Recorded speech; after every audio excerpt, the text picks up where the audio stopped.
Судирот Матеничарски на Џински во втор план. Буџетот во Берово конечно е усвоен откако 3 месеци општината беше на времено финансирање.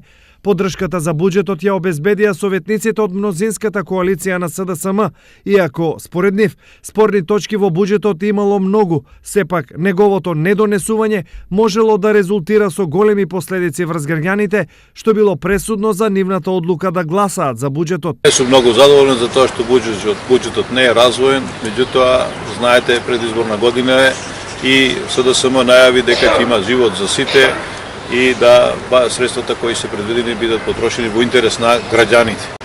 Затоа и го донесовме денеска буџетот за да им помогнеме на граѓаните да вработените во локалната самоуправа и во подршните единици на министерството, односно на школите и детските градинки можат да работат како што удоли. На крајот на декември копијата помеѓу Матеничарски и Наџински, односно помеѓу СДСМ и ВМРО, се кршеа околу вработувањата во домот за стари лица, пошто Наџински сам го повлече предлог буџетот од гласање. Зошто СДСМ одлучи да го поддржи она што пред 3 месеци жестоко го оспоруваше. Спорните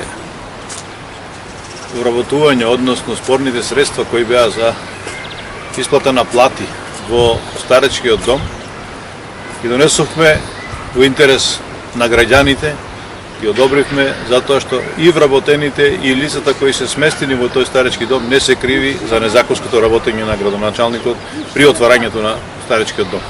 Со ова, Берово доби буџет од 280 милиони денари, од кои 50 милиони се основен буџет, а останатите се донации и блок дотации.